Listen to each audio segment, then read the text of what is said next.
నమస్తే. ఈరోజు మన స్టూడియోలో ప్రముఖ జ్యోతిష్య వాస్తు నిపుణులు శ్రీ లలితాదేవి ఉపాసకులు బ్రహ్మశ్రీ నానాజీ పట్నాయక్ గారు మనతో ఉన్నారు. గురుగారితో మాట్లాడదాం. గురుగారు నమస్కారం. శ్రీమాత్రే నమః. గురుగారు, శ్రీ విశ్వవసు నామ సంవత్సరంలో సింహరాశి వారికి ఎలా ఉండబోతుంది? ఆదాయం, వ్యయం, రాజపూజ్యం, అవమానం, ఓవరాల్గా సంవత్సరం అంతా వీళ్ళకి ఎలా ఉండబోతుంది గురుగారు? చాలా చక్కగా అడిగారండి. ఈ విషయాలు చెప్తుంది నేనైనప్పటికీ కూడా చెప్పిస్తుంది సాక్షాత్ లలిత అమ్మవారిగా భావిస్తూ ఈ యొక్క లగ్నము లేదా రాశి వారి కనుక చూసుకున్నట్లయితే సమానంగా ఉందండి వీళ్ళకి. అంటే 11 బ్యాలెన్స్డ్గా ఉంది. అదేవిధంగా రాజ్యపూజ్యం అవమానం కనుక తీసుకుంటే 3-6గా ఉంది.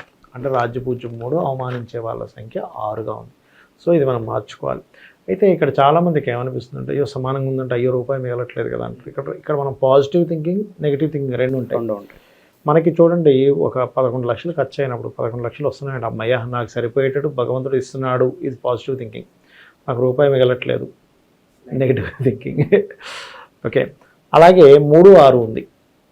ఇక్కడ సరే మిగలట్లేదు, మనం పెంచుకోవాలంటే అలాగా సింహం వారికి చూసుకుంటే ఒకటి పాయింట్ ఏంటంటే 2లో ఉండే కేతు మారిపోతున్నాడు గోచారంలో. అంటే మనకి ఏదైతే వేస్ట్ ఖర్చులు ఉన్నాయో తగ్గిస్తున్నాడు ఫస్ట్ కేతు ఎప్పుడైతే మారుతున్నాడు.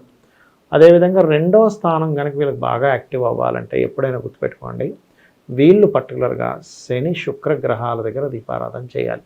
చేస్తూ ఓం సంపత్కరీ సమారూఢ సింధుర వ్రజ సేవితాయే నమః అద్భుతంగా పనిచేస్తుంది ఈ మంత్రం లలితా సహస్రనామాల్లోది. అలాగే వీళ్ళకి రాజ్యపూజ అవమానం తీసుకుంటే 3-6గా ఉంది. సో 3-6.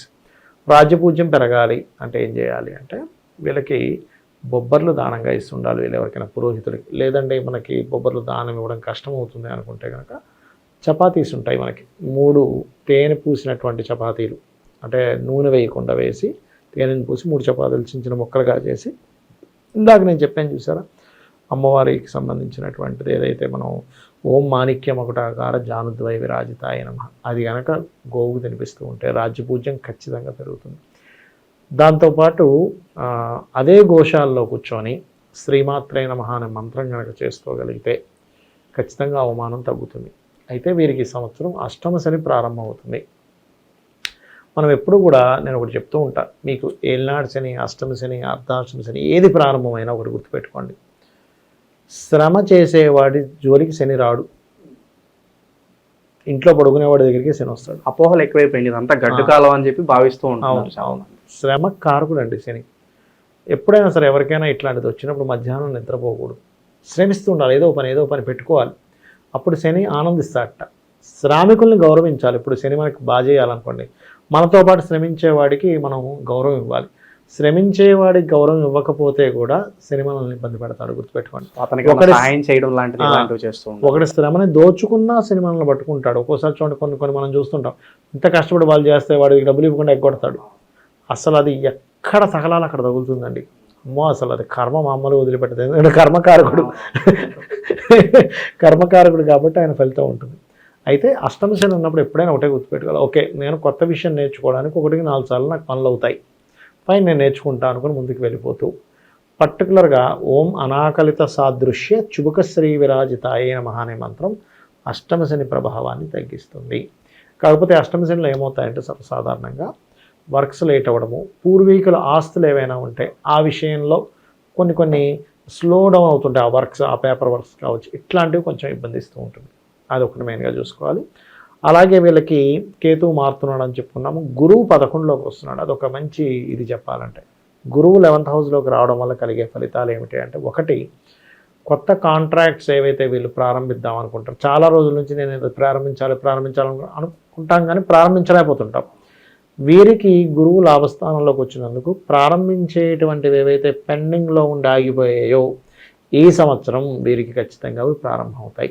బిజినెస్ డీల్స్ అన్ని ఊపందుకుంటాయి. అలాగే వివాహ ప్రయత్నాలు కూడా, అందులో ముఖ్యంగా వివాహ ప్రయత్నాల్లో చూసుకున్నట్లయితే బంధువర్గం వారి సంబంధాలు కుదరడం. కాకపోతే మొదటి 2 నెలలు కొంచెం జాగ్రత్తగా ఉండాలి. ఎందుకంటే 12లో కుజుడు వచ్చి నీచ పొందుతున్నాడు కదా.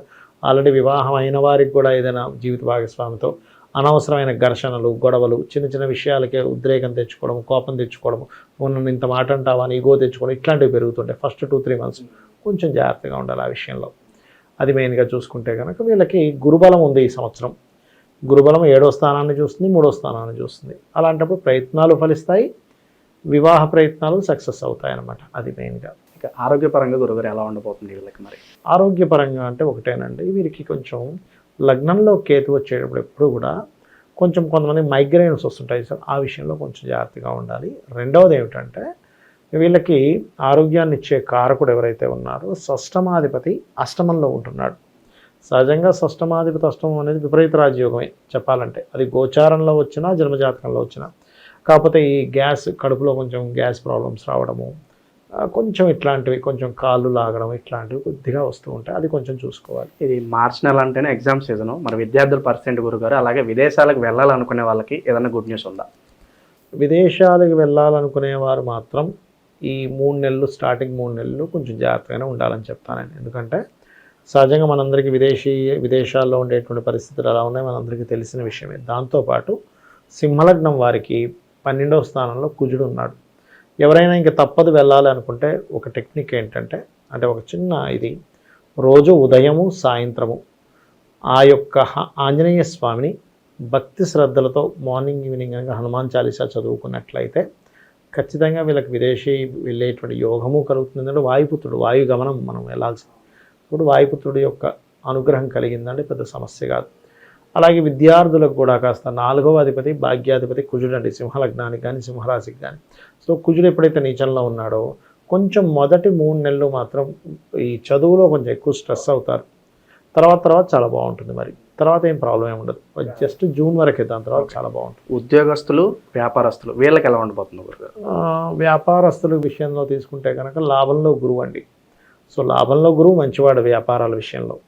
ఇక ఉద్యోగం విషయంలో కనుక తీసుకుంటే కనుక ఇక్కడ ఎప్పుడైతే మీకు ఈ కుజుడు నీచంలో ఉన్నాడో ఈ భాగ్యాధిపతి, అలాగే ఈ లాభం నుంచి 2వ స్థానంలో ఎప్పుడైతే ఈ యొక్క కుజుడు దీంట్లో ఉన్నాడో అప్ అండ్ డౌన్స్ ఉంటాయి. కొంచెం వ్యాపారాల్లో మంచి గ్రోత్ ఉంటుంది, కొంచెం స్ట్రెస్ కూడా ఉంటుంది. ఈ 2 రకాలుగానే ఉంటుంది ఇక్కడ.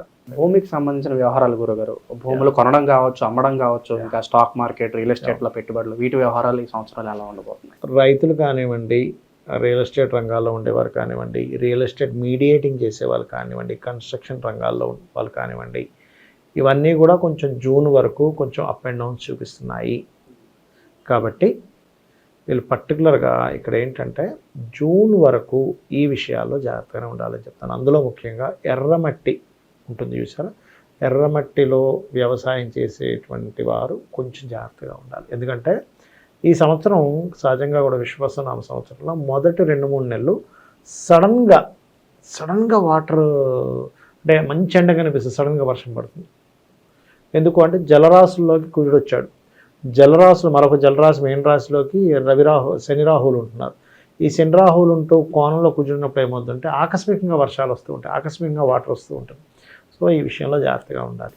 ఇంకా మెరుగైన ఫలితాలు పొందడానికి గురుగారు ఏదైనా రెమెడీస్ ఉంటే తెలియజేయండి ఈ రాశి వారికి. వీళ్ళు ఎక్కువగా దత్తాత్రేయుని ఎక్కువ ఆరాధించాలండి. ఎంత జయ గురుదత్త, శ్రీ గురుదత్త చేసుకుంటే అంత బాగుంటుంది. ఎలాగో అష్టమశని నడుస్తుంది కాబట్టి కాస్త గోవులకి బెల్లం తినిపించడము, లలితా సహస్రనామాల్లో ఓం అనాకలిత సాదృశ్య చుబుక శ్రీ విరాజితాయ నమః అనే మంత్రం చేసుకోవడము, ఇవి చాలా చక్కటి ఫలితాలు ఇస్తుంది వీరికి. ఒకటే ఏంటంటే భక్తి శ్రద్ధలతో ఫలాపేక్ష కాంక్షించకుండా కనుక మనం చేయగలిగితే ఖచ్చితంగా రిజల్ట్ వస్తుంది.